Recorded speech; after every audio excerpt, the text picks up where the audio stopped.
የጌታውን ወርቅ ቀበረ። እንደ እግዚአብሔር መልካም ፈቃድ ባለን ጊዜ ውስጥ የምንማርበት የምንገሰጽበት ለአእምሯችን ለልቡናችን ምግብ የሚሆነን በዚህ ቃል መነሻነት የምንማረው ትምህርት ነው። ቃሉን የምናገኘው በማቴዎስ ወንጌል ምዕራፍ 25 ከቁጥር 18 ነው። አሁን በቅዳሴው መካከልም ቤተክርስቲያናችን አንብባ ለምእመናኖቿ የምታሰማው ክፍለ ወንጌል ነው። እግዚአብሔር አምላካችን ሰማይና ምድርን፣ መላእክትን፣ ሌሎችንም ፍጥረታት በመጨረሻም የሰው ልጅን ከፈጠረበት ጊዜ ጀምሮ አይነ ምሕረቱን ከፍጥረቱ መልሶ አያውቅም። ይልቁንም ደግሞ ለሰው ልጅ ያደረገው የርኅራኄው ብዛት መጠን ስፍር ቁጥር የለውም። ከቸርነቱ ብዛት የተነሳ ለሰው ልጅ የተደረገለትን የሰው አንደበት ተናግሮት አይምሮ ተመራምሮት ሊደርስበት የማይቻለው ነው። እግዚአብሔር በባህሪው ምጡቅና ረቂቅ መነሻና መድረሻ የማይነገርለት በዘመናት ሂሳብ ስሌት ውስጥ የማይገባ ነው። ነገር ግን የሰው ልጆችን የባህሪ ክብሩን በጸጋ ይወርሱት ዘንድ ወዷልና ለሰው ልጅ ያላደረገለት የምህረት መጠን የለሽ ሆኖ እናገኛለን። በሌላው ስነ ፍጥረት የሚነግረን የሚያስተምረን እንዳለ ሆኖ በመምህራን የሚነግረንና የሚያስተምረን ደግሞ እጅጉን የላቀ ነው። በቅዱሱ መጽሐፍ በነቢያት አድሮ ሲናገር ከዘመናት በኋላ ደግሞ አብ በልጁ ሁሉ ሆኖ ወልድ ደግሞ በስጋ ተገልጦ ሲያስተምር የነበረው የእውነት ቃል ሰፍሮ እናገኛለን። ለዚህ ቅዱስ ቃል የሚገባው ሕሊና መንፈስ ቅዱስን በማሰብ የሚኖር መንፈሳዊ አእምሮ ነው። የእግዚአብሔር ቃል መንፈስ ስለሆነ በመንፈስ ጸንተው ለመገኘት ራሳቸውን ለሚያዘጋጁ ሁሉ ብሩህ ይሆንላቸዋል። የዛሬው ዝግጅታችንና ድግሳችንም አእምሯችንን ለቃሉ ማዘጋጀትና ሕይወት የሆነውን ቃል ተቀብሎ ለዘላለም ድነት መብቃት መቻል ነው። ምድራውያንና ዓለማውያን ሰዎች እንደሚናገሩት ያለ የሚያልፍ ንግግር አይደለምና ፈላስፎች አእምሯቸው በተለካላቸው መጠን የሚናገሩት የፍልስፍና ጥበብ በሆነ ነገር የሚለከም አይደለምና ዘላለማዊ ባህሪ ካለው ከእግዚአብሔር የተነገረ ቃል የሚነገርበት አውድ ነው ይሄ። ለዚህ ቅዱስ ቃል የተዘጋጀው ሕሊና ሁልጊዜም ቀድሞ ራሱን ለቃሉ ያዘጋጃል። በጸሎት ራሱን ይመረምራል። ጸሎት የመንፈሳዊ ሕይወታችን ልኬት ነው፣ መለኪያ ነው። ሰው ሲጸልይ ነው መንፈሳዊ ይሁን አይሁን የሚታወቀው። በጸሎቱ ጊዜ ወደ እግዚአብሔር የመመሳት ሕጉ በልቡ ውስጥ እስከተተከለ ድረስ ከእግዚአብሔር ጋር ያለው የመቅረብ ስሜት ያን ጊዜ ይታየዋል። አለበለዚያ ግን አይታወቀው። እንስሳት እንደሚኖሩት ሊኖር ይችላል። እግዚአብሔር ቸር ስለሆነ በባህሪ ቸርነቱ በመግቦቱ ሊጠብቀው ይችላል። ምድራዊ ምግብንም ላያጎልበት ይችላል። ሀብትንም ሊሰጠው ይችላል። ጤናንም ሊሰጠው ይችላል። ጤና አገኘን ማለት ግን ከእግዚአብሔር ጋር ተገናኝተናል ማለት ግን ላይሆን ይችላል። ሀብት አለን ገንዘብ አለን ማለትም ከእግዚአብሔር ጋር ተገናኝተናል ማለት ላይሆን ይችላል። የሰው ልጅ የውስጥ መንፈስ የመመሳት ትርጉም በጸሎት ጊዜ የሚታወቅ በትምህርት ጊዜ የሚታወቅ ነው። ስትማር ቃሉ ምን ያህል እንደመሰጠህና ስትጸልይ ደግሞ ጸሎትህ ምን ያህል ወደ ላይ እንደነጠቀ ያን ጊዜ ነው እውነተኛ ትርጉሙ በውስጥ የሚኖረው። እና ለቃሉ ልባችንን ማዘጋጀት አስፈላጊ ነው። መንፈስ ቅዱስ ይረዳን ዘንድ መንፈሳችንን ለቅዱሱ መንፈስ ማስረከብ። ወመንፈስከ ቅዱስ ይምራሃኒ በምድረ ጽድቅ፣ መዝሙረኛው ዳዊት ቅዱስ መንፈስህ ወደ እውነቱ ይምራኝ ይላል ሲጸልይ። ቅዱስ መንፈስ ወደ እውነቱ ይምራኝ ነው የሚለው። ስለዚህ እግዚአብሔር አምላካችን በቅዱሱ መንፈስ ይምራን። መድኃኒታችን ኢየሱስ ክርስቶስ በዚህ ዓለም ሲመላለስ በነበረ ሰዓት ብዙ መልእክቶችን አስተላልፏል። በኋላ ሊጠይቅ ማለት ነው። መምህር ክላስ ገብቶ አስተምሮ በኋላ በፈተና ጊዜ ይመረምራል። እግዚአብሔር የሰው ልጆችን በዚህ መልክ ነው ቅዱስ ወንጌልን አስተማረና በኋላ ደግሞ ለፈተና ማን እንደሰራ ማን እንዳልሰራ ራእይቴክስ የሚልበት ጊዜ ይሆናል። በቅዱስ ማቴዎስ ወንጌል ምዕራፍ 25 ላይ ከቁጥር 1 ጀምረን ስናነብ እስከ መጨረሻው ድረስ 3 ክፍል ነው። ክፍሉ ማለት ነው 3 ክፍል ነው። የመጀመሪያው ክፍል ስለ 10 ደናግል ይናገራል። ከ10ሩ ደናግል ደግሞ 5ቱ ልባሞች 5ቱ ሰነፎች እንደሆኑ ይነግረናል። ልባሞቹ ልባም የተባሉበትን ምክንያትም ሰነፎቹ ሰነፎች የተባሉበትን ምክንያትም ይዘረዝራል። መጨረሻ ላይ ሰነፎቹ በር ተዘግቶባቸው ወደ ውጭ እንደቀሩ ይነግረንና ቀኒቱንና ሰዓቲቱን አታውቁምና ትጉ በማለት ያስጠነቅቃል። ቅዱስ እግዚአብሔር ሥጋ ለብሶ ተገልጦ በእኛ አንደበት ሲያስተምር ሰው አልሰማሁም እንዳይል በራሱ አንደበት አስተማር። ሰው አላየሁህም እንዳይል በሚታይ ሥጋ ተገለጠ። ምክንያት አልባ አደረገ የሰው ልጅ ለሚኮነንበት። ሰው ለመኮነኑ ምክንያት የለውም። በውሸት መንገድ ለመጓዙ ምክንያት የለውም። ፈጣሪው በሥጋው እስከ መገለጥ ደርሷልና እግዚአብሔርን የማየት ፍላጎት ያለው የሰው ልጅ አይምሮ አይደለም አይምሮ አይነ ሥጋው ሳይቀር እንዲያይለት ሆኖ መጥቷልና ስለዚህ በሥጋ ተገልጦ ያስተማረው ትምህርት በጣም የማስጠንቀቂያ ትምህርት ነው። ቀኒቱንና ሰዓቲቱን አታውቁምና ትጉ በማለት የአንዱን ክፍል ትምህርት ይደመድማል። ይቀጥልና እስመ ከመ ብእሲ ዘይነግድ ወፀዋ አግብርቲሁ ወሀቦሙ ነዋዮ ይትገበሩ ቦቱ እንዲህ ነው ይላል። መንግሥተ ሰማያት ብላቴኖቹን ጠርቶ ያተርፉ ዘንድ ገንዘቡን ሰጥቶ ሩቅ መንገድ እንደሄደ ባለጸጋ ናት ይላል። ራሱን እንደ አንድ ሩቅ መንገድ ተጓዥ ባለጸጋ መስሎ ይናገራል። የሰው ልጅ አልሰማሁም እንዳይል በሚገባው ቋንቋ በምሳሌ ገለጸ።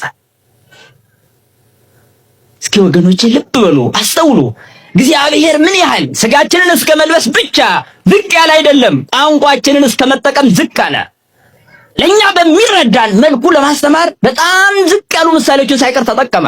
ስለ ዘር፣ ስለ ሴት እርሾ እስከ መናገር፣ ስለ ሰርግ፣ ስለ መንገድ ሄይ ባለጸጋ ብላቴኖቹን ጠርቶ ገንዘብ ሰጥቶ በዚህ ውጡበት፣ ውረዱበት፣ አትርፉበት ብሎ ሰጥቶን እንደተጓዘ መንገደኛ ነው ይለናል። ወቦ ለዘወሃቦ 5 መክሊተ ወቦ ለዘወሃቦ 2 መክሊተ። ይሄ ሁለተኛው ክፍል የሚገርም ምሳሌ ያለው ነው። የመጀመሪያው 10 ደናግል 5 ልባሞች 5 ሰነፎች።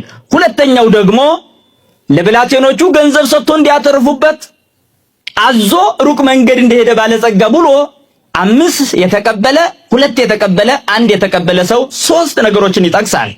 የመጨረሻው ክፍል ግን ራሱ እግዚአብሔር በለበሰው ሥጋ ወደዚህ ዓለም እንደሚመጣና ተራሮችም ሆኖ ሸለቆች ሁሉ የሚያልፉበት ፍጥረት በሙሉ ከፊቱ ላይ የሚቀርብበት እኒህ የሰጣቸው ያተረፉት እንዳተረፈ ሰው የሚቀርቡበት ያላተረፈው ሰነፉ ደግሞ አላተረፍኩም ብሎ ስንፍናውን የሚገልጽበት በስንፍናው ምክንያት ይህኛው ሲቀጣ ያተረፈው ደግሞ በጀግንነቱ የሚሸለምበት የመጨረሻ ጊዜ የዋጋ ጊዜ የቅጣት ጊዜ እንደሆነ ይነግረናል። 3 ክፍል የማቴዎስ ወንጌል ምዕራፍ 25 ከቁጥር 1 እስከ መጨረሻ ስታነቡ ክፍሉ 3 ነው። ታዲያ ቤተክርስቲያናችን በዛሬው ዕለት እንዲነበብ ያደረገችው ስያሜም የሰየመችው በመካከለኛው ክፍል ነው። ገብርኄር ብላ ሰይማለች። ልዩ ምስጢርና ልዩ ትርጉም ያለው ነው።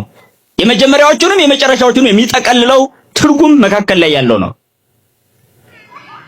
ስለዚህ ቤተክርስቲያናችን በዛሬው ዕለት በአብይ ጾም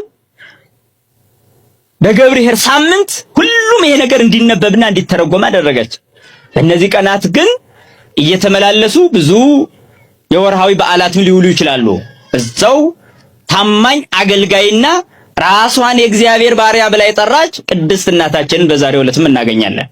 ታማኙ አገልጋይ በተመሰገነበት ቀን ወይም ደግሞ ያ ትርፋማነቱ የሚነገርበት ቀን ላይ ያቺ ትርፋማዋ አገልጋይ እውነተኛዋ የእግዚአብሔር አገልጋይ በጎ አገልጋይ ራሷን ነየ ዓመቱ ለእግዚአ ኩሉ ያለችዋ ታማኝ አገልጋይ፣ ዓለምን ወክላ ለእግዚአብሔር የቀረበች ለመለኮታዊ አካል እናትነት የተመረጠች እመቤታችን ቅድስት ድንግል ማርያም ትታሰባለች።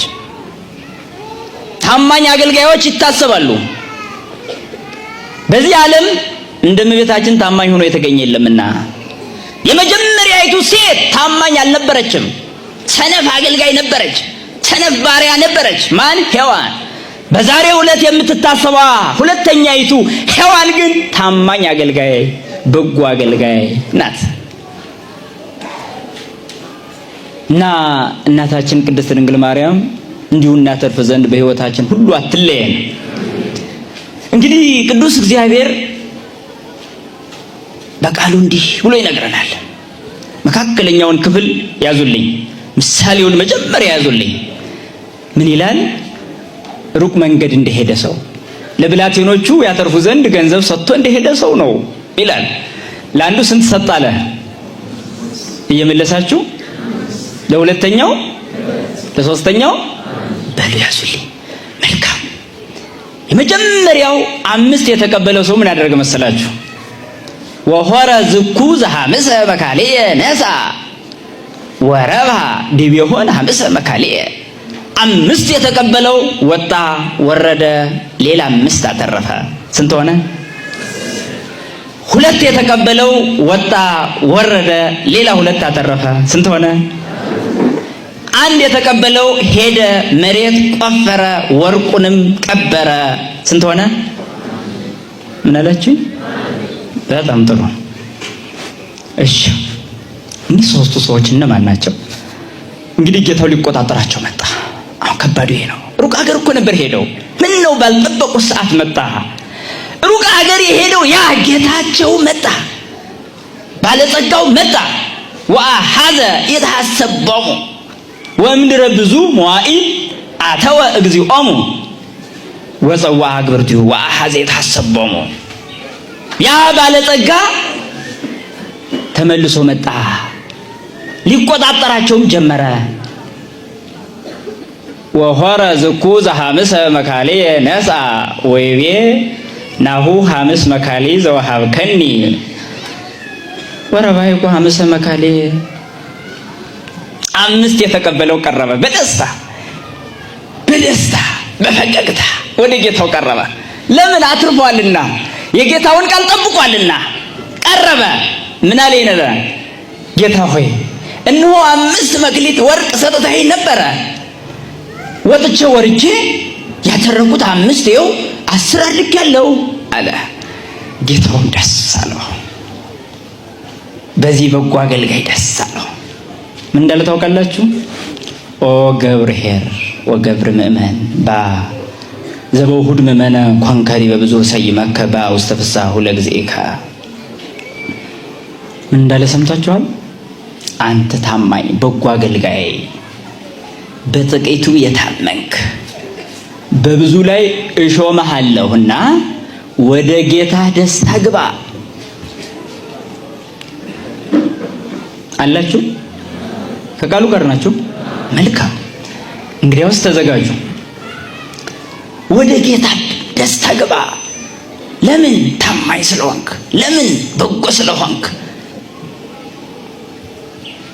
ይህ ብቻ መሰላችሁ?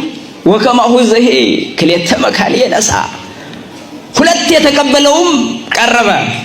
ጌታ ሆይ 2 ሰጥተኸኝ ነበረ፣ ወጥቼ ወርጄ ይኸው እነሆ 2 አተረፍኩ። ስንት? 4 አድርጌያለሁ አለው። ያም ጌታ ደስ አለው። ኦ ገብር ምእመን ዘበውሁድ ምእመነ ኮንከ ዲበ ብዙ ሰይመከ በውስተ ፍስሓሁ ለእግዚእከ። አንተ ታማኝ አገልጋይ፣ በጥቂቱ የታመንክ በብዙ ላይ እሾምሃለሁ። ስለዚህ ወደ ጌታ ደስታ ግባ። ወዘሂ አሐደ መክሊተ ነሣ። 1 ወርቅ ወይም መክሊት የተቀበለው መጣ። ምን የሚመልስ ይመስላችኋል? ወይቤሎ ለእግዚኡ ፈሪሄ ወሆርኩ ወከረይኩ ምድረ ወደፈንኩ መክሊተከ ናሁ አሐዱ መክሊትከ። የሚገርም ነው። ቀረበ። ይሄን ብቻ ያለ መስሏችኋል? ቀደም ብሎ የተናገረው አለ እንጂ ወናው ወይቤሎ ለግዚኡ ናሁ አምረከ ከመ ብእሲ ድሩክ አንተ ተአርር ዘኢዘራይከ ወታስተጋብ ዘኢዘራውከ ወናሁ ፈርሄ ሆርኩ ወከረኩ ምድረ ወደፈንኩ መክሊተከ። አያችሁ ያልሰራ ሰው ምክንያቱ ብዙ ነው። ምን እንዳለ ታውቃላችሁ? ሌሎቹ 5 ሰጥተኸኝ ነበር ይኸው 10፣ 2 ሰጥተኸኝ ነበር ይኸው 4 ነበር ያሉት። ይሄኛው ግን ገና ሲቀር ምክንያት መደርደር ጀመረ።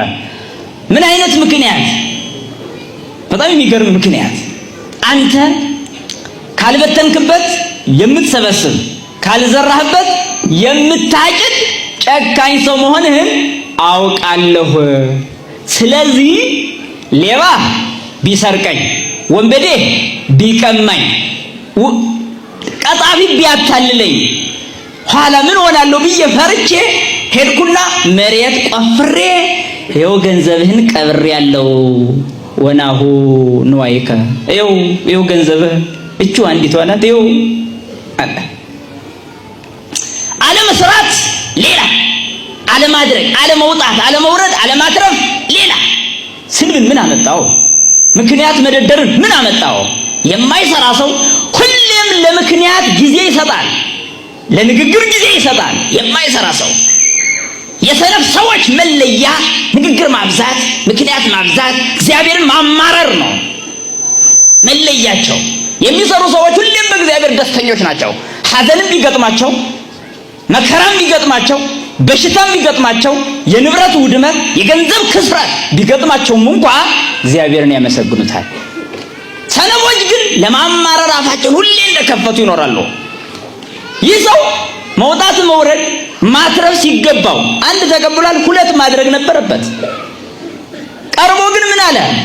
ይሄ ለማትረፉ ብቻ ሳይሆን መስደብ ነው የጀመረው። ካልዘራህበት የምታጭድ፣ ካልበተንክበት የምትሰበስብ ጨካኝ ሰው መሆንን አውቃለሁ።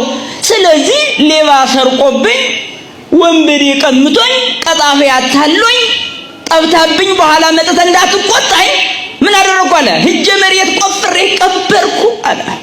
ግን ያድነዋል? ይሄ ምክንያት ያድነዋል? መልሱልኝ ሁላችሁ። አያድነው ማደን መልካም እንግዲህ አስያዙ። አያድነው። ያ ጌታው ምን ቢል ጥሩ ነው? ለነዚህ ያለውን ቃል አይደለም ለሱ የነገረው። በጣም የሚገርም ነው። ኦከብ ሐካይ ወእኩይ በአይቴት አምረኒ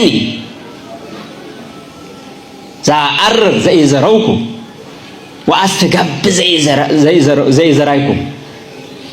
ካልበተንኩበት የምሰበስብ፣ ካልዘራሁበት የማጭድ መሆኔን ቤት ታውቀኛለህ። አንተ ሰነፍና ክፉ ባሪያ። መልሱን ሰምታችሁ? ሰነፍና ክፉ ባሪያ። ከፍ ብለን በመጀመሪያ ክፍል ላይ ከ10ሩ ደናግል 5ቱ ምን ነበሩ? ሰነፎች አልነበሩ? እነዚያን ሰነፎች ወክሎ እየተጠራ ያለው ይህ ሰው ነው።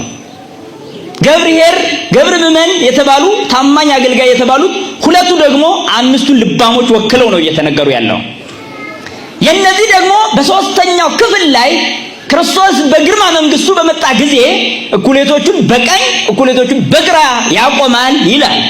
ስለዚህ ሰነፎቹ በግራ ልባሞቹ በቀኝ እንደሚሆኑ ግልጽ ያደርጋል። እንደ ገብር ሐካይ እንደ ሰነፉ አገልጋይ ያሉት ሁሉም በግራ እንደሚቆሙ፣ እንደ ታማኙ ባሪያ እንደ ታማኙ አገልጋይ ያሉት ደግሞ በቀኝ እንደሚቆሙ የሚያሳይ ምስጢር ነው።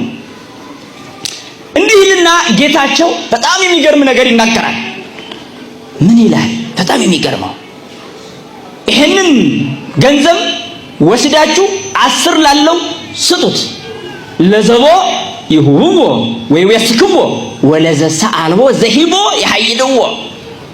ላለው ይሰጡታል፣ ይጨመርለታል፣ ይበዛለታል። የሌለውን ግን ያው ያለውን ይወስዱበታል። አስተውሉ። ከዚህ ቃል የተነሳ እንፍራ። ከዚህ ቃል የተነሳ እንንቀጥቀጥ።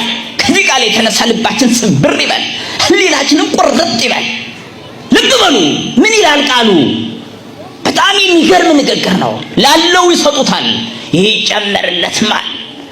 ለሌለውሳ ያው ያለው ይወሰድበታል፣ ባዶውን ይቀራል። አንድ ያለው ስላላተረፈ ያው አንዱ ይወሰድበታል፣ ማትረፍ አልቻለምና መውጣት መውረድ አልቻለምና ምክንያት ደርዳሪ ነውና። ስለዚህ ይሄንን ወለእኩይ ሰገብር ወሐካይ አውጽእዎ አፍአ ሀባሃሎ ብካይ ወሐቄስነን። ይሄንን ሰነፍ ባሪያ ግን እጅና እግሩን አስራችሁ ወደ ጨለማው ወርውሩት ይላል። ስለ ቃሉ የቃሉ ባለቤት የተመሰገነ ይሁን። ከባድ ቃል ነው። ይሄንን ሰነፉን ባሪያ እጅና እግሩን አስራችሁ ወደ ውጭ ጥሉታል። ተስፋ ማጨት ወዳለበት፣ ስቃይ ወዳለበት ጣሉታል። ይሄንን ቃል እስኪ ሙሉን ትርጓሜ ባንመለከት እንኳን ጥቂቱን የሚመጥነን ያክል እንውሰደው። ውሃ ላይ የቀረበ ሁሉ ውሃን አይጨርስም፣ ጥቂት ነው የሚጠጣ። ምግብ ላይ የቀረበ ሁሉ ምግብ አይጨርስም፣ ጥቂት ነው የሚበላ፣ ያቅሙን ያክል ነው። ከቅዱሱ ወንጌል ከማዕዱ ቀርበን ጥቂቱን እንበላለን፣ የሚሆነንን ማለት ነው። ስለዚህ ተወዳጆች ልብ እንበል። ሩቅ መንገድ የሄደው ማን ይመስላችኋል? ያ 10 ደናግል ሊቀበሉት የወጡት ሙሽራ እሱ ነበረ። ያ ሩቅ መንገድ የሄደው ከፍ ብላችሁ ስትመለከቱ የነበረው ሙሽራውን ሊቀበሉ የወጡ 10 ደናግል ተብሎ ነበረ። ያ ሙሽራ በዘገየ ጊዜ ሁሉም እንቅልፍ ብሏቸው እንደነበር ታስታውሳላችሁ። በጣም ጥሩ። ያ ሙሽራ ነበር አሁን ደግሞ መንገድ የሚሄድ ባለጸጋ ሆኖ የተገለጠው። ያ ባለሰርጉ፣ ያ ባለዳሱ፣ ያ 10 ደናግል ሊቀበሉት የወጡት ሙሽራ ዓለምን ሊያድን ወደዚህ ዓለም የተገለጠው እውነተኛው ሙሽራ በሰርጉ ቀን ራሱን አርዶ ለታዳሚዎች ያበላው መኑ ዘሬ አመራዊ ለጠባ ስጋሁ በጊዜ ከብካቡ ወይትበላ ለግሙራ። በዓለም ላይ በሰርጉ ቀን ታርዶ የተበላ ሙሽራ ማን አለ ይልሃል? በመስቀል ላይ ታርዶ ለበጎቹ ምግብ የሆነው እረኛ በግን ይበላል እንጂ በግ እረኛውን ይበላል? ከዓለም ሕግ ውጭ ነው፣ ከዓለም አሰራር ውጭ ነው። ኦርቶዶክሳዊት ቤተክርስቲያን ለዘላለም የተሰወሩ ምስጢራት የሚገለጡባት ቤት ናት። አስተውለህ ስማ፣ ልብ በል። በዓለም ላይ የሌለው ታሪክ በቤተክርስቲያን ይኖራል። በዓለም ላይ ያልተደረገ ምስጢር በቤተክርስቲያን ይደረጋል። 10 ደናግል ሊቀበሉት የወጡት ሙሽራ ለበጎቹ ራሱን አርዶ የሰጠው ሙሽራ ነው። ለሙሽራይቱ ማዕድ ሆኖ ምግብ ሆኖ የቀረበ ሙሽራ ነው። እሱ ሙሽራ ሊቀበሉት በመጡ ጊዜ በሩን ዘግቶ አላስገባ ያላቸው ሰዎች እንዳሉ ታስታውሳላችሁ። እነዚህም ሰነፎቹ ናቸው። መብራት ይዘው ዘይት ያልያዙ ከደጅ እንደቀሩ ቅዱሱ መጽሐፍ ይነግረናል። አዎ ዝቅ ብለን እንየው። ይህ ሙሽራ ለብላቴኖቹ ገንዘብ ሰጥቶ አትርፉበት ብሎ ወደ ሩቅ አገር ሄደ ይለናል። እሱ ወደዚህ ዓለም ከመጣበት ጊዜ ጀምሮ ለሰው ልጆች የሰጠው ማትረፊያ ከፍጥረት ዓለም ጀምሮ የሰጠውን ለማስታወስ ይናገራል። የሰው ልጅ ከተፈጠረበት ጊዜ ጀምሮ ከዚህ ዓለም በሞት እስኪለይበት ጊዜ ብዙ ገንዘብ ተሰጥቶታል። ገንዘብ የምላችሁ የሚቆጠር ወረቀት ወይም ደግሞ ቸንች ሳንቲም እየነገርኳችሁ አይደለም። እግዚአብሔር አምላክ ለሰው ልጅ በጥንተ ተፈጥሮ የሰጠውን አካል መግለጫ ነው። ተፈጥሯዊ አካላችንን ያሳያል። ያ የጌታውን ወርቅ ቀበረ የተባለው የተሰጠውን ወርቅ ነው የቀበረው። እኛም ተፈጥሯዊ አካላችን ከራስ ፀጉር እስከ እግር ጥፍራችን ድረስ ያለው አካል ወርቅ ነበረ። ይሄን አካላችንን ቀበር ነው። ወዴት እንደቀበር ነው እንፈልግ እና ይህ ሙሽራ ነበር ወደ ሩቅ አገር የሄደው ለፍጥረቱ የሚመጥናቸውን አካል ለሁሉም ለእያንዳንዳቸው ወለለ አሃዱ በአምጣነ ይብሉ ወሃቦሙ ለእያንዳንዱ በሚቻላቸው መጠን ሰጣቸው።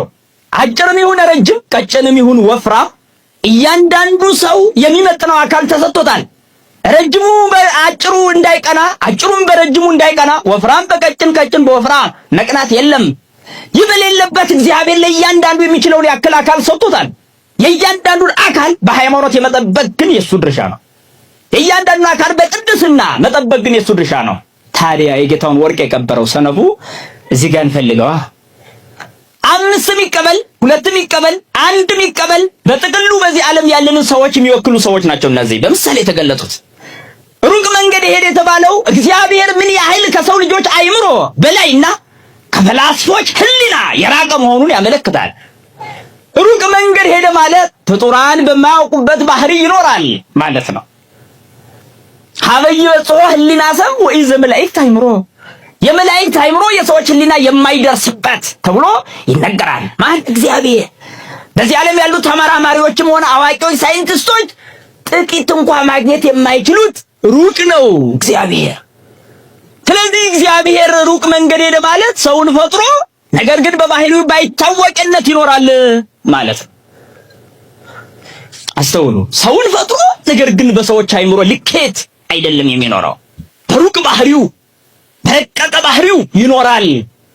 ታዲያ ከነዚህ ተፈጥሯዊ አካል ከተቀበሉ ሰዎች 5 የተቀበለው ወጥቶ አልተረፈ ማለት እግዚአብሔር በሰጠው አካል እያንዳንዱ ሰው ሰርቶ ወጥቶ ወርዶ አትርፎ ለድሃ መጽውቶ በሃይማኖት ተጠብቆ ቤተ ክርስቲያንን በማገልገል እድሜውን ያሳለፈ እንደሆነ አንተ ታማኝ አገልጋይ በሰጠው አካል ተሰርተህበታል፣ ተጠምቀህበታል፣ መጽውተህበታል፣ ሰግደህበታል፣ እጅህን ወደኔ ዘርግተህበታል። ማትረፍ ዓይንህ የው ቅዱሳት መጻሕፍት እንዲመለከቱ አድርገህበታል። ጆሮህ ቅዱስ ቃልን ሊሰሙ አድርገህበታል። አተረፍክበት። ወርቅ ማለት ይሄ ነው። ህሊናህ መልካም እንዲያስብ አድርገህበታል። አእምሮህ በተስፋ ወደኔ ሁሌ ተዘርግቶ ይኖራል። ስለዚህ ማትረፍ ወሳጣዊ አካላችንም አፍአዊ አካላችንም ለእግዚአብሔር የተዘረጋ ነው። ስለዚህ ይህንን በአግባቡ የተጠቀመ በወሳጣዊ አእምሮ ወደ ዓለም ያልሸሸ ከእግዚአብሔር ያራቀ እሱ ወርቁን አተረፈበት፣ አካሉን አተረፈበት። በአፋዊ አካል በስግደት በጾም በጸሎት ያገለገለ እሱ ተረፈ። ያ መጥቶ ይቆጣጠራል ማለት አካላችሁን ምን አደረጋችሁበት? ጆሮ ሰጥቻችሁ ነበር፣ ተምራችሁበታል። ዓይን ሰጥቼ ነበር፣ አነበባችሁበት። እግር ሰጥቼ ነበር፣ ወደ መልካሙ ቦታ ተጓዛችሁበት። እጅ ሰጥቼ ነበር፣ ሰርታችሁ መጸወታችሁበት። አእምሮ ሰጥቼ ነበር፣ እኔን በደስታ ተቀበላችሁበት። እምነት አላችሁ? ጥያቄ አለው። አየህ፣ ውሳጣዊ ሆነ አፋዊ አካላችን ወርቅ ሰጥቶን ሄደ። ይህንን ወርቅ ያተረፉ አሉ፣ የቀበሩ አሉ። የጌታውን ወርቅ ቀበረ ነው ያልነው። ስለዛ ሰነፍ ሰው ነው የተናገረው አይደል? ስለዚህ ያ ሰነፍ ሰው ማን ነው? ያ ታማኙ አገልጋይስ ማን ነው? መኑ ውእቱ ገብርኄር እያለ ቅዱስ ያሬድም ይጠይቃል። ታማኝ አገልጋይ ማን ነው? በጎ አገልጋይ ማን ነው? በጎ አገልጋይ አንደበት ሰጥቻችሁ ነበረ። ታዲያ ያንን አንደበት በታማኝነት ተጠቀማችሁበት ወይ? ይጠይቃል።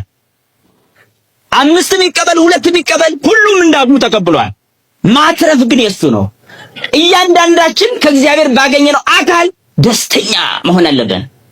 በመጠናችን ስለተሰጠ ማጉረምረም ማማራር የሌለበት ሕይወት ነው ክርስትና። የለም በእግዚአብሔር የሚያማርር እንዳይኖር፣ አንደበቱን ወደ እግዚአብሔር እንዳይዘረጋ መጠንቀቅ አለበት። ወአንበሩ ውስተ ሰማይ አፉሆሙ ነው መዝሙረኛው ዳዊት። አፋቸውን ወደ ላይ ያነሱት ይላል። ምክንያቱም እግዚአብሔር ለመሳደብ ጀመሩ፣ ለማማረር ጀመሩ፣ አልቻለም ይሉት ዘንድ ጀመሩ። ለእግዚአብሔር አስተያየት ሊሰጡ የሚሞክሩ በርካታ ድንዙዞች አሉ። በሰብአዊ አእምሮ ልኬት እግዚአብሔርን አስተያየት ሰጥቶ ለመመለስ የሚታገል አስተያየት አይሻም። እግዚአብሔር ምክር አይሻም፣ ረድኤት አይሻም፣ እርዳታ አይሻም። የሚረዳ ነው እግዚአብሔር። እርዳኝ ብቻ የሚባል አምላክ እንጂ አስተያየት የምትሰጠው አምላክ አይደለም። ስለዚህ በተፈጥሯዊ አካላችን ምን ያህል አተረፍንበት? አሁን ጠይቁት ራሳችን። የራሳችንን መጠየቅ ነው። ተፈጥሯዊ አካላችን ምን ያህል ዓይናችን ንጹህ ነው? ምን ያህል አንደበታችን ንጹህ ነው? ምን ያህል ጆሮአችን ንጹህ ነው? ምን ያህል? እዚህ ላይ የጌታውን ወርቅ ቀበረ ማለት እግዚአብሔርን ልናመሰግንበት የተፈጠረ አንደበት ለክፉ ወሬ፣ ለክፉ ሐሜት፣ ለተንኮል በዋለ ጊዜ፣ ለሽንገላ በዋለ ጊዜ የጌታውን ወርቅ ቀበረ። አንደበት የእግዚአብሔር ወርቅ ነበረ። ስለዚህ ክፉ ተናገርክበት ማለት ቀበርከው ማለት ነው። አላተረፍክበትም። ልታመሰግንበት ነበር የተሰጠኸው። ልናመሰግንበት ባርኮ ለእግዚአብሔር በኩሉ ጊዜ ወዘልፈ ስብሐቲሁ ውስተ አፉየ። መዝሙረኛው ዳዊት በመዝሙር 33 ላይ ጌታዬን ዘወትር አመሰግነዋለሁ፣ ምስጋናውም ሁል ጊዜ በአንደበቴ ነው ይላል። ሁል ጊዜ በአንደበቴ ነው። የሚገርም እኮ ነው። ስለዚህ ነው ማትረፍ ይባላል ወገኖቼ። ማትረፍ፣ አካልን ማትረፍ። ተመልከቱ፣ በእጃችን ማትረፍ። ሰው ይሰራል፣ ይሰበስባል፣ ነገር ግን ይበትናል፣ ይሰጣል፣ ያደርጋል። ስለዚህ እጅም ነው አትራፊ ሆነ። ይሄ ነው ማትረፍ ይባላል። ይሄ ሰው ምን ይባላል? አንተ ታማኝ አገልጋይ ወደ ጌታ ደስታ ግባ። በጥቂቱ ታምነሃል ማለት በዚህ ዓለም ፈራሽ በስባሽ በሆነው አካል ታምነሃልና የማይፈርስ የማይበሰብስ አካል እሰጥሃለሁ። ለዘላለማዊ ትንሣኤ ለዘላለማዊ ሕይወት የሚያበቃ ትንሣኤ ሥጋን እሰጥሃለሁ። ለምን? ይኸው አሁን በሚታመም በሚቆስል መከራ በሚቀበል እጅና እግር መልካም ሰርተህበታልና። አየህ፣ ሕመምንም ሆነ መከራን የሚሻገሩ እጆች መልካም የሚያደርጉ እጆች ናቸው። ይህንን ነው ማትረፍ የተባለው። ታዲያ በተቃራኒው የጌታውን ወርቅ የቀበረው ግን ገንዘብ ይዞ የማይመጸውተውን እጅ እግር ይዞ ወደ መጥፎ ነገር የሚጓዘውን ሁሉ የጌታውን ወርቅ ቀበረ አለ።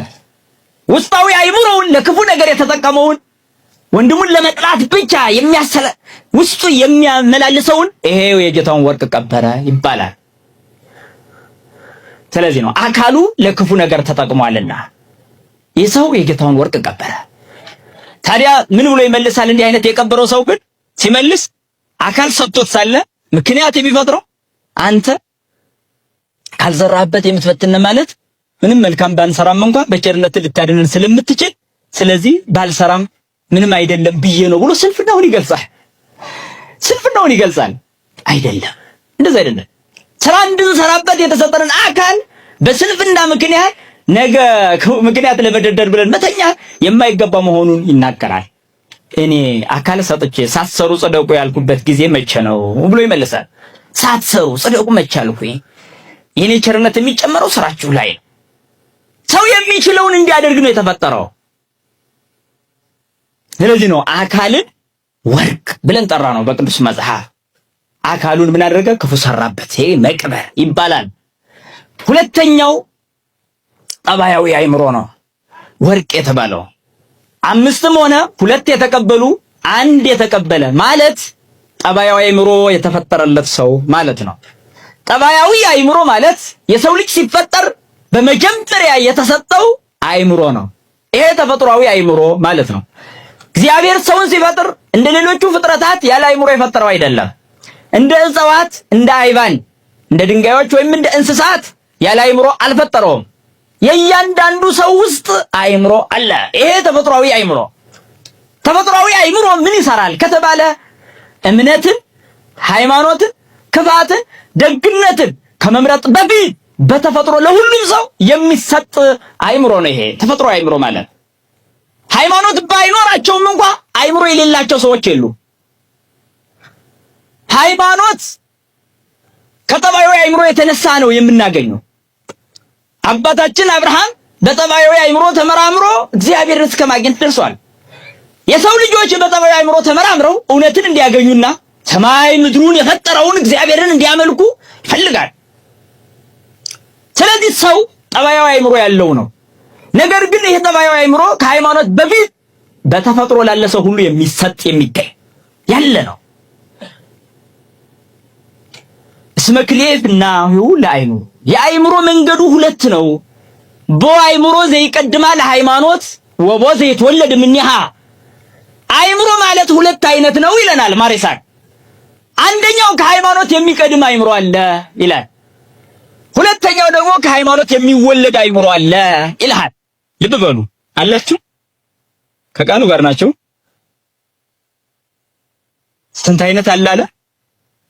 አንዱ ከምን የሚቀድም፣ ሁለተኛው የሚወለድ። የሚገርም አንደኛው ከሃይማኖት የሚቀድም ነው አለ አእምሮ፣ ሁለተኛው ደግሞ ከሃይማኖት የሚወለድ አእምሮ ነው አለ።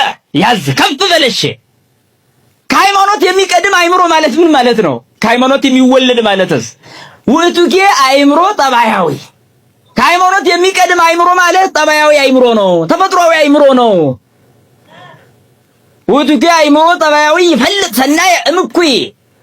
ሃይማኖት ይኑሮ አይኑሮ ግን ጠባያዊ አእምሮ እስከተሰጠው ድረስ ጠባያዊ አእምሮ ደግሞ በጎን ከክፉ ክፉን ከበጎ መለየት ይችላል ይላል። አያል ክፉን ከበጎ በጎን ከክፉ መለየት የሚችል ነው ይህ ጠባያዊ አእምሮ። ከሃይማኖት የሚወለድ የሚባለው አእምሮሳ ምንድነው ካላችሁ ደግሞ መንፈሳዊ አእምሮ ነው።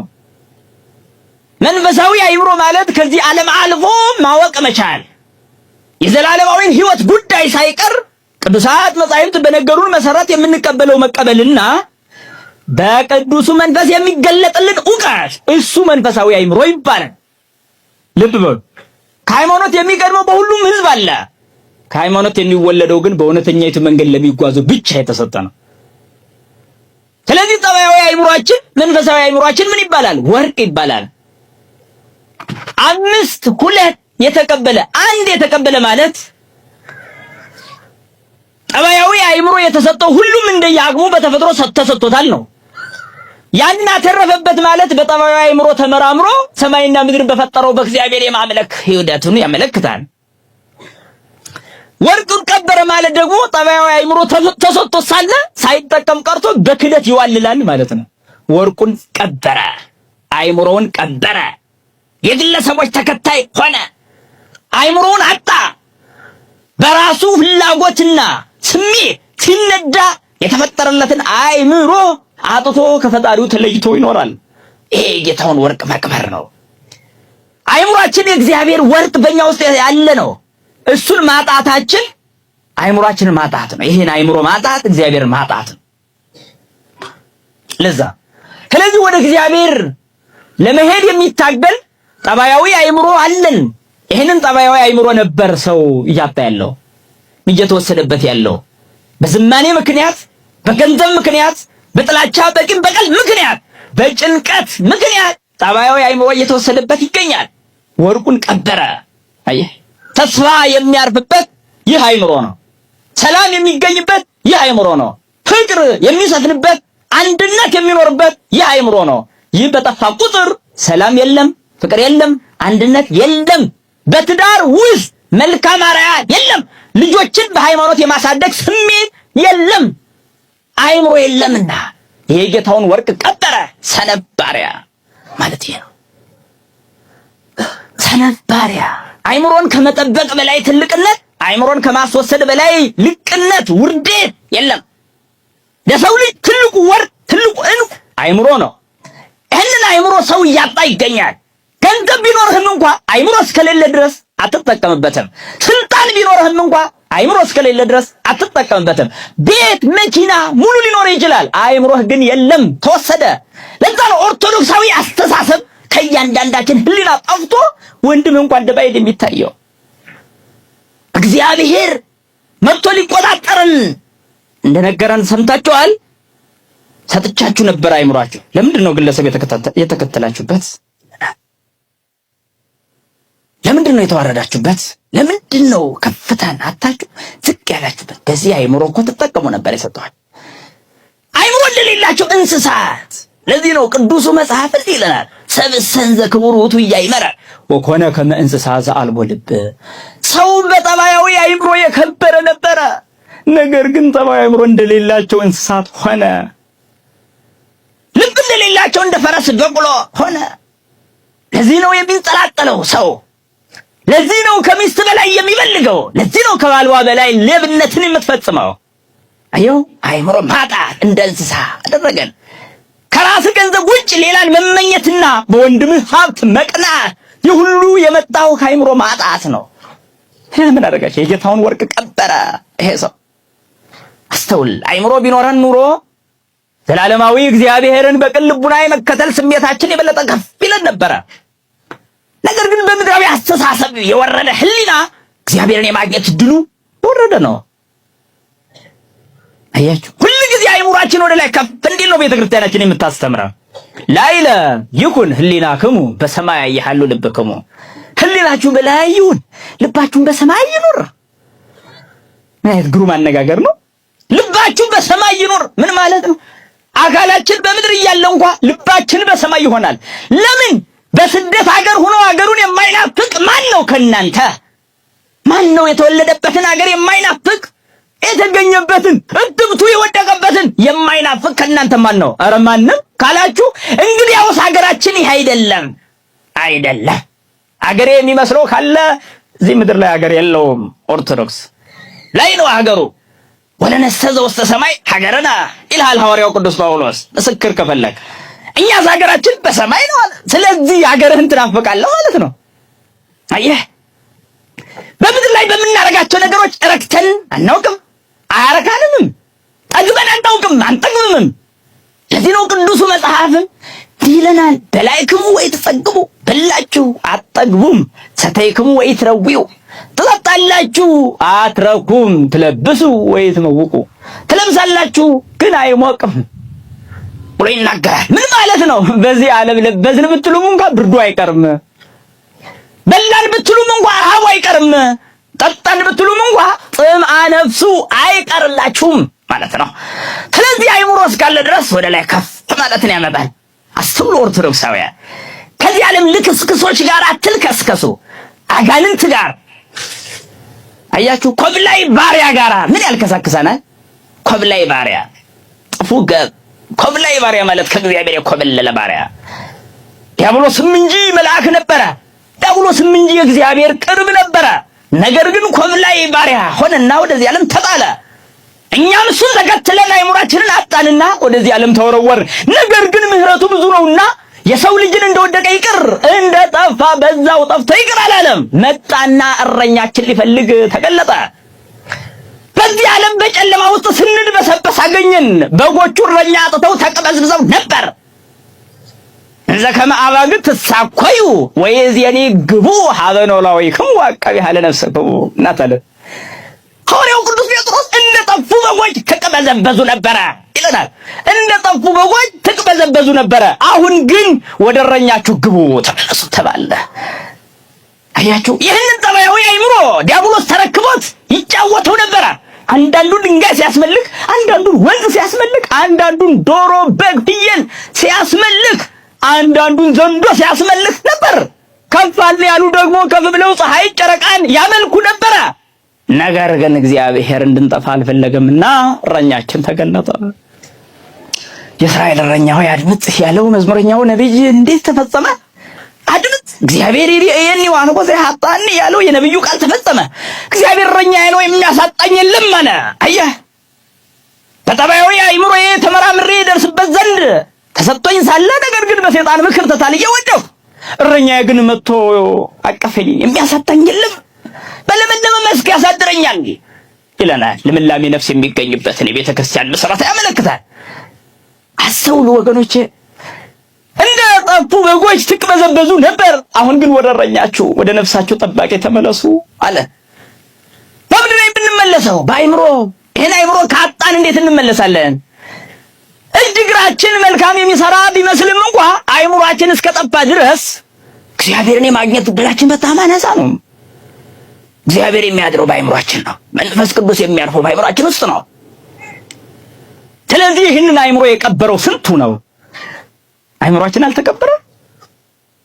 የትውልዱ የወጣቱ የህዝቡ ትዳር መስርተን ትዳር መምራት ያልቻልን ስንቶቻችን ነን? አይምሮ ቢጠፋ አይደለም ትዳራቸውን የቀበሩ ስንቶች ናቸው? ልጆች ወላጅ አልባ ሆነው በረንዳ እስኪያድሩ ድረስ የደረሱት ለምንድን ነው? መጀመሪያ ተማምነህ ባልና ሚስት ልትሆኑ ገብታችሁ ነገር ግን ተካክዳችሁ አይደለምን? እነዚህ ልጆች መጥፋታቸው ማን ነው ተጠያቂ? እምነት ቢክዱ ተጠያቂው ማን ነው? ባለጌ ቢሆኑ ተጠያቂው ማን ነው? አገር አፍራሽ ሆኖ ቢያድጉ በተጠያቂው ማን ነው? ይህ ትዳሩን የቀበረው ሰው ነው። ይህ አይምሮን ያጣው አይምሮን የቀበረው ሰው ነው። ስሙኛላችሁ? ከቃሉ ጋር ናችሁ? በጣም ጥሩ። እስኪ ማሰስመን ጠባዩን አይምሮ ጠብቆ ያለው ማን ነው? በተአምር ፍለጋ ራሳችንን ያጣንበት ጊዜ አለ። አንዳንድ ጊዜ በቤታችን ላይ ከሚገኘው ኢኮኖሚ ማነስ ምክንያት የምናማርበት ጊዜ አለ። አንዳንድ ጊዜ በበሽታ የተመታንለት ወይ እግዚአብሔር ብለን የምናጉረመርምበት ጊዜ አለ። ጠባያዊ አይምሮ ግን ይሄን የአይምሮ ማጣት የሚያመጣው መዘዝ። ታዲያ ለዚህ መድኃኒቱ ምንድነው ያላችሁ እንደሆነ ማትረፍ በአይምሯችን። የምናተርፈው ግን ጠባያዊ አይምሯችን ስንጠብቅ ነው። ቅበተ አእምሮ አይምሮን መጠበቅ። አየህ፣ ምድርን ቆፈረ፣ የጌታውን ወርቅ ቀበረ። ዓለምን ቆፈርናት፣ አይምሯችንን ቀበርን። በዓለም ውስጥ በዓለም ፍላጎት ስደት አይምሯችን እስከተቀበረ ድረስ እግዚአብሔርን የምናገኝበት ምስጢሩ ምንድን ነው? እንዴት ነው? ታዲያ በዚህ አይምሮ ነው ሃይማኖትም የሚጠበቀው። ይህንን አይምሮ እስካጣን ድረስ ሃይማኖት እኛ ጋር አይቀጥልም። አየህ፣ እምነት እኛ ጋር አይቀጥልም። በሚታዩ ነገሮች እንሸወዳለን። በሚመጣው መከራና መዘዝ እንሸወዳለን። ጠላት ሲደነፋብን እንፈራለን። ለምን? አእምሮ የለምና። አእምሮ እስካለ ድረስ ግን ሰማዕትነት አለ። አእምሮ እስካለ ድረስ ጽናት፣ ጭካኔ አለ፣ ድፍረቱ አለ። ስለዚህ ይህንን አእምሮ የቀበረው ስንቱ ነው? በዛ ነው አእምሮን የቀበረውን ጌታ ምን ብሎ ይጠራዋል? አንተ ሰነፍ ባሪያ አለ። ተመሰገነ? ወደ ጌታ ደስታ ገባ ተባለ? አልተባለም። ስለዚህ ኦርቶዶክሳዊ አእምሮ እየጠፋብን ነው። አእምሮ እየተሰረቀብን ነው። ሁሉም ለቤቱ ዘበኛ ይቀጥራል፣ ለንብረቱም ጠባቂ ይሾማል፣ ኪሱንም አጥብቆ ይጠብቃል። አእምሮን ግን እየጠበቀ አይደለም። ወሬ ይጥለዋል፣ የሐሰት ፖለቲካ ያሸንፈዋል፣ ዘረኝነትና ጉቦት ይወስደዋል፣ የግለሰብ ተከታይነት ያጠፋዋል። ታዲያ በዚህ ሰዓት አእምሮ አለ? በእግዚአብሔር የመታመን የልብ ጉልበታችን የት አለ? የአእምሮ ወደ እግዚአብሔር የመመሰጥ ስሜቱ የት አለ? መሰረቅ ይሉሃል፣ መቅበር ይሉሃል፣ እንቀበራለን። ገብረ ሐካይ መባል ነው። ሰነፍ ባሪያ ይሉሃል። ታዲያ ከእመቤታችን ጋር የእግዚአብሔር አገልጋይ ነኝ ብላ ልትመሰክር የምትችለው ማናት ከእናንተ? እስኪ እናቶች፣ እናታችሁ ማናት? በዲያብሎስ ምክር ምክንያት ራሷንም ሆነ አዳምን የጎዳችው ሔዋን ናት እናታችሁ? እናትን ምሳሌያችሁ እሷ ናት። ከክብሯ የወደቀችው ሔዋን በኋላ በልጇ ምክንያት ብትድንም፣ ያቺ ዲያብሎስ ምክር ያታለላት ሔዋን፣ ዲያብሎስ የክፉ ብስራት ያበሰራት ሔዋን፣ የሞት ምክንያት ቃኤልን የወለደችው ሔዋን እሷ ናት እናታችሁ? ጠባዩ አእምሮዋን ያበላሸችው ያች እሷ ናት እናታችሁ? አይደለችም ካላችሁ ከሷ ተሽላችሁ ተገኙ። ለባላችሁ የህይወት ምክንያት እንጂ የሞት ምክንያት አትሁኑ። ሔዋንን ላለመሆን ባልሽን ማዳን ነው። ስንቶቻችሁ ታማኝ ናችሁ?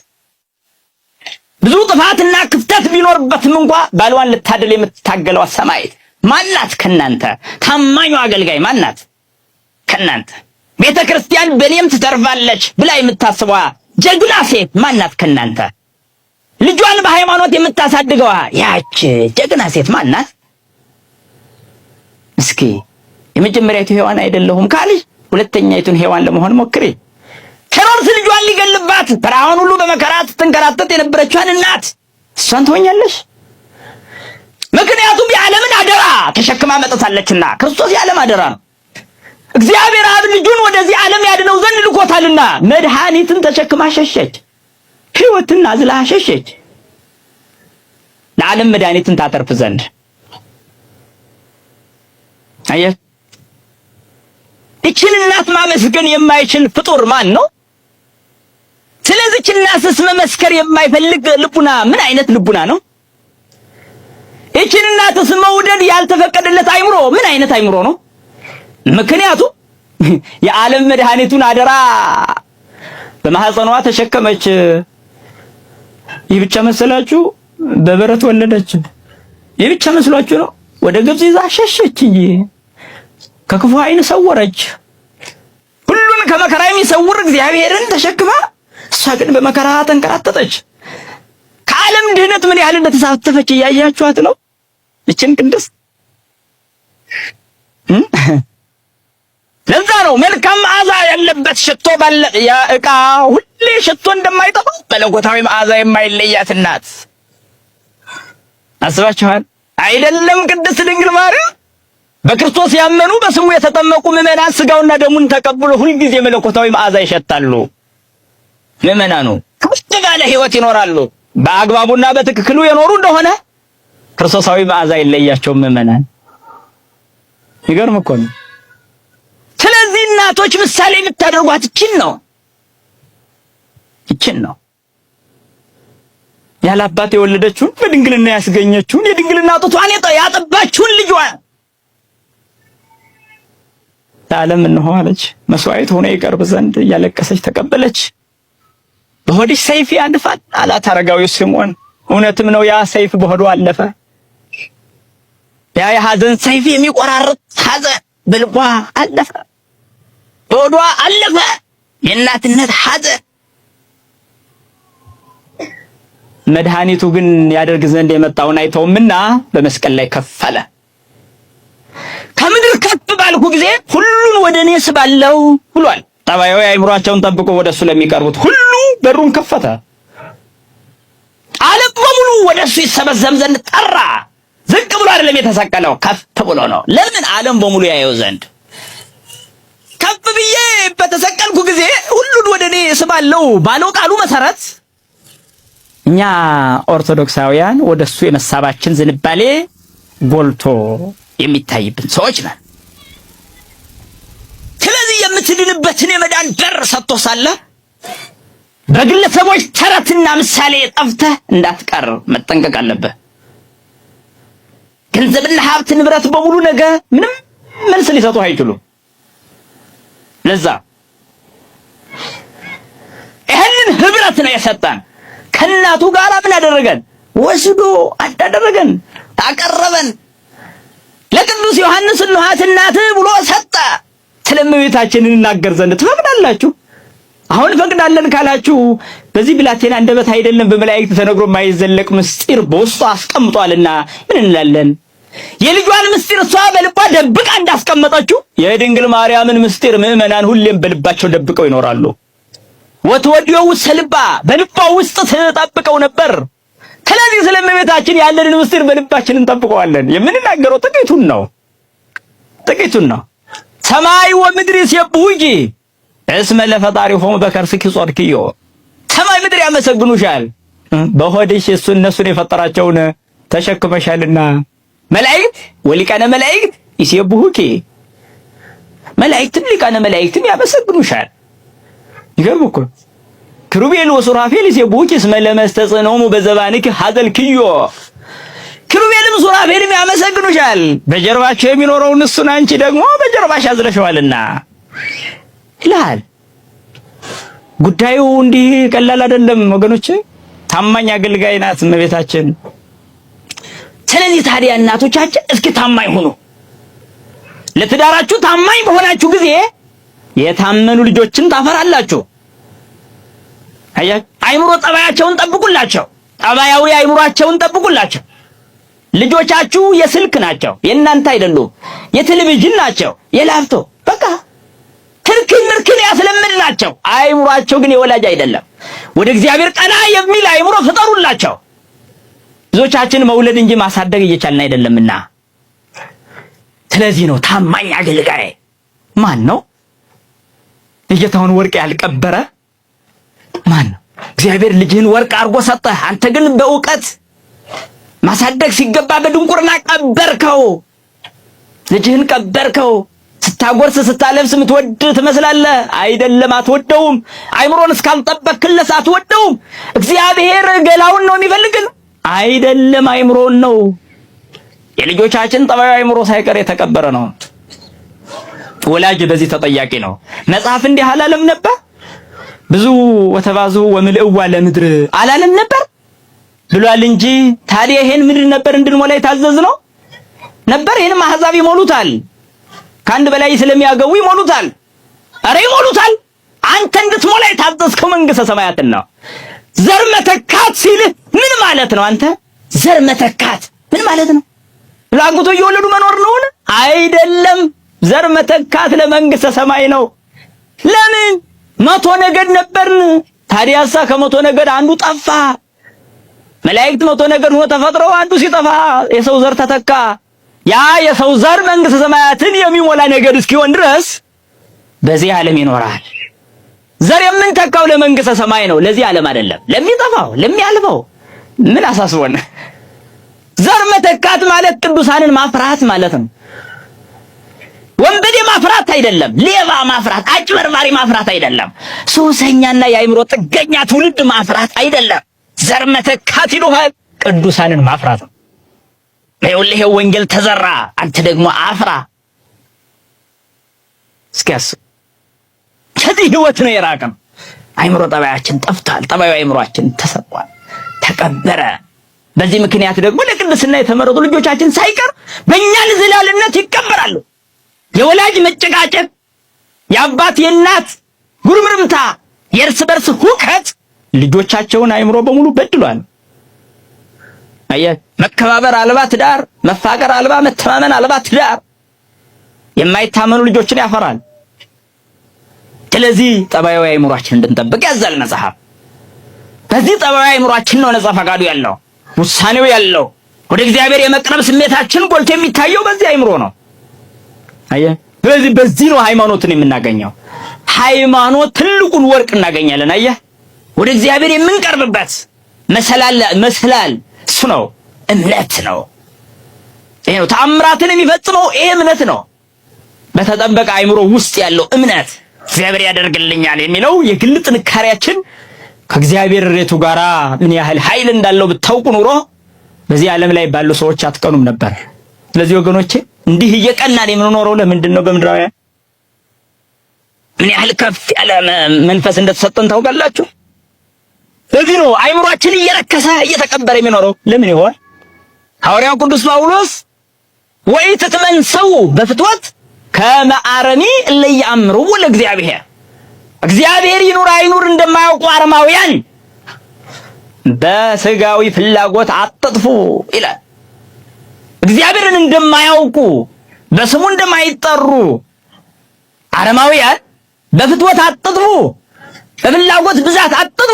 የሰው ልጅ ፍላጎት ገደብ የለሽ ነው። ክርስቲያን ግን ቆርጦ ይጥላል። በዚህ ሰዓት ክርስትና ይባላል። አየህ፣ ሰማዕትነት ነው። ሰማዕትነት አንገት መቆረጥ ብቻ አይደለም። የአካል መፈለጥ የአንገት መቆረጥ ብቻ የሚገድበው አይደለም። ያ ሰይፍ እስኪመጣ ድረስ አየህ፣ በፍላጎታችን አለመሸነፍ እሱ በራሱ ሰማዕትነት ነው፣ ያለ ደም። አየህ፣ በአእምሮአዊ ሰማዕትነት ከኖርን በኋላ በስጋዊ ሰማዕትነት እንፈጽማለን እምነታችንን። አየህ፣ ተፈጥሯዊ አካላችንን ለእሳት ለስለት እስከ መስጠት እንደርሳለን ማለት ነው። በኋላ ነው ይትሌካ ሀጥ ወይፈዲ፣ ኃጢአተኛ ላይከፍል ይበደራል ይላል መዝሙረኛው ዳዊት። ኃጢአተኛ ላይከፍል ይበደራል። ከእግዚአብሔር አካልን ላይከፍል ተበደረ። ከእግዚአብሔር አእምሮን ላይከፍል ተበደረ። ሰው እጅ እግሩን ላይከፍል ተበደረ። ዕውቀትን ላይከፍል ተበደረ። ገንዘብን ላይከፍል ተበደረ። አየህ፣ ከእግዚአብሔር ያልተበደርነው ምን አለ? ግን መክፈል ሰማዕትነት ነው። የመጨረሻው ክፍያ ግን አንገት ተቆርጠህ አካል ተፈልጠህ ስለ ሰማዕትነት መብቃት